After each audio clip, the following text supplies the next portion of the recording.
Father, may dalawang tanong dito tungkol sa ano, Ale, nasa langit na ba ako? They're talking about heaven. Okay. Na sana maranasan natin.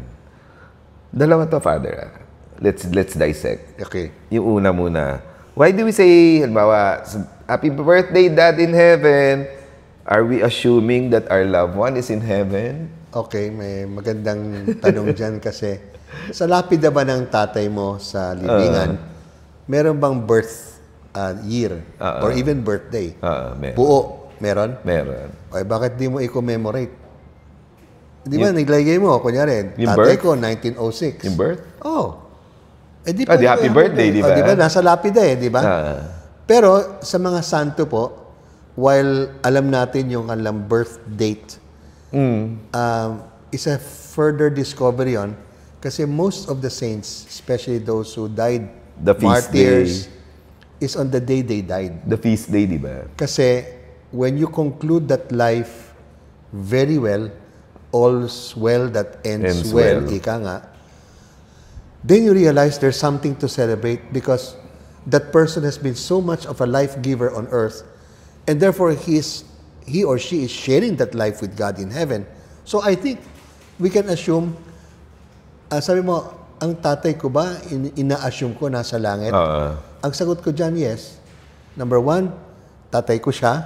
Pangalawa, lahat ng ginawa ng tatay ko para ako'y maging ganito at magkaroon ako ng opportunity sa buhay, pawis at pagod po yun, ha? Hindi para sa kanyang sarili, para sa ibang tao. Abay, ang taong yun ay naging makadiyos. Hindi makasarili. Because you offered your life for other. Yeah. And I believe parents, automatically ba yun? Hindi. That's a choice, an intentional choice of people, parents particularly, to give their life for their children. It's not just simply instinctual. It could be really a choice. Kasi lalo na pag makulit yung anak mo, yung anak mo hindi sumusunod sa'yo, and yet, you continue to support and to provide.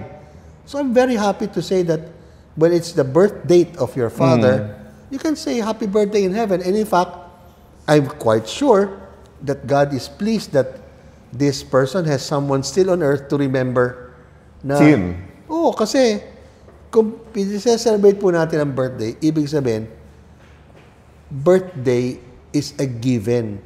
Hindi ito, parang sabihin natin, earned, or even sabihin natin, demanded.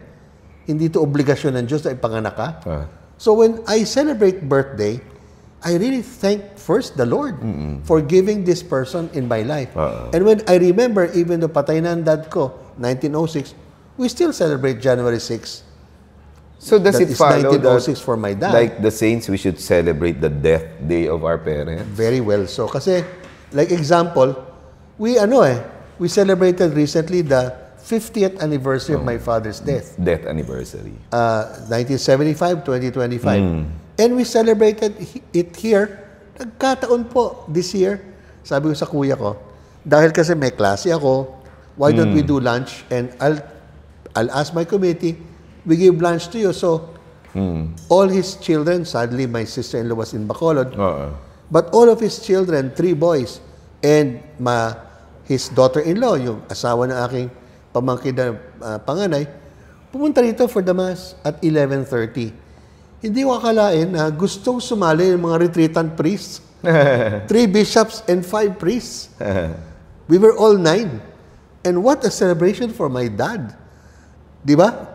On his death day, nagkataon on the 50th anniversary, ang nagbisa ay 3 obispo at 5 pare plus me, 9, and my family. Naging concelebrated mass. A fantastic, parang gift of God na magkataon on that day.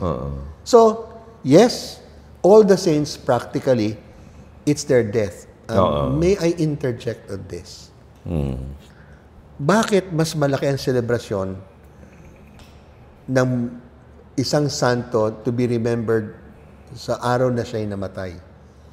Palagay ko, St. Paul, I've run the race, I have finished the course. I think that is a great celebration. We are on a race. We are on a course. We are on a journey. We are all pilgrims. If we remain faithful, sasabihin sa atin ng Panginoon, come, faithful servant.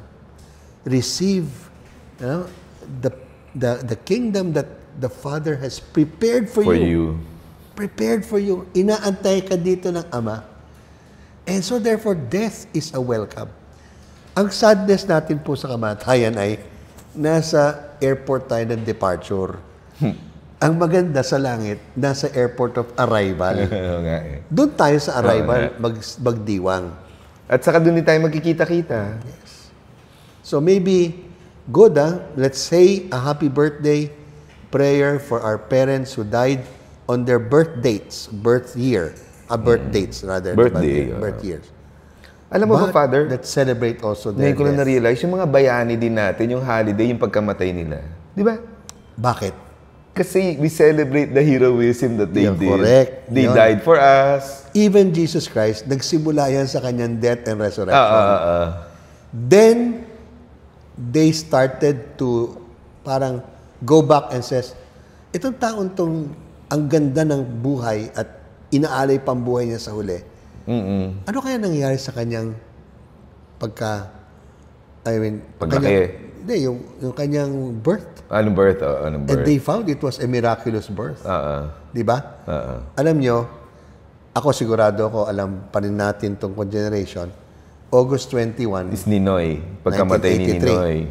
Pero hindi natin alam na it was November 27, pinanganak siya. Oo nga. Only later, sabi, because we had a Ninoy as a hero, we started to discover. So definitely, December 13, 1896 is December 30, 1896. Rizal O Day. si Rizal. Pagkamatay niya. Pero June 19. June 19 siya pinanganak. 1863. Oo. Alam mo ba kailan pinanganak si Bonifacio? Hindi ko alam. Yun ang hindi natin alam. Diba? Pero alam natin November 30. Alam ko yung Rizal. Yeah. Pero November 30 namatay. Si Bonifacio. Si Bonifacio. Yeah. Yes. Yun. So, thank you for that Father, question. Pag ako nauna sa heaven, ay happy birthday mo ako sa earth. Dapat pumunta tayo sa langit, di ba? Pero may karugtong to eh. May karugtong yung tanong on kalangitan eh. Paano ko, heaven is a place of joy and peace. Paano daw kung nalaman natin nasa hell yung isa nating kamag-anak? Will we be sad while we're still in the place of joy and peace? Well, this coming Sunday, meron diyang magandang Talaga? Kasi nagpaalam yung rich man na nasa hell siya. Pero normally, we don't have any connection with people in hell. Oo nga. That's why never did the church declare that somebody is in hell. Oo nga. Declared na sabi si Judas is in hell. Unlike Santo, kinakanonize mo, di ba? Hindi. Bakit kinakanonize ang Santo? Nagpaparamdam siya eh. Nagkakaroon ng milagro. Oo nga. Meron siyang intervention. Tama. Yung nasa impyerno, cannot connect with us sabi sa Sunday. There's such a chasm that, no one can pass from here to your safe and yourself to our place. Di ba? Yun ang nakakatakot. Na sabi mo, paano ko malalaman na nasa impyerno siya, sabi mo, no? Hindi, sabi niya, pumunta ka muna sa langit. Hindi, ito kasi inassume niya makikita natin nasa hell yung kamag-anak habang nasa langit siya. Si Dante Alighieri lang yan. Sa Divine Comedy, di ba? Siguro nga, pag nasa langit ka na at wala siya ron, isipin mo, siyempre. Pero alam mo, hindi mo na ikalulungkot yun eh. Bakit? Ang ikasisiya mo kasi, maging nasa impyerno siya at buhay siya, alive ibig sabihin, mahal siya ng Diyos. Kasi to be alive, kailangan mo ang Diyos. Mahalin ka. Ang maganda sa pagmamahal ng Diyos dito, maging nasa impyerno ka, kapag ng demonyo, buhay yan hindi niya gustong suklian siya sa pagmamahal. Di ba? Mas malalim yun. Oo, mas malalim yun. Ikatuwa mo na binigyan siya ng Diyos ang opportunity na makapunta sa langit, pero hindi niya tinanggap, and yet mahal pa rin siya ng Diyos. So, ang ating attitude, mahal pa rin natin siya. Kasi bakit, halimbawa yung daddy natin nasa heaven, ba't di siya magkwento na, uy, ang saya dito sa heaven? Privilege yun. God will have to diba? give. God would have to give that privilege. Pero alam nyo, I have to say this personally. Sigurado ko daddy ko nasa langit kasi ayoko na sabihin ang circumstances pero 4 na beses nagparamdam siya sa akin. Nasa langit ka. Nasa langit siya. Question. Yung mga nasa hell, di ba hindi pa sila pwede magparamdam na nakakatakot na multo? Sila ba ay magmumulto? Magpaparamdam din ba sila? Palagay ko ang dami mong pinapanood na sine. Oo nga eh. Mga horror. Mga horror films, no?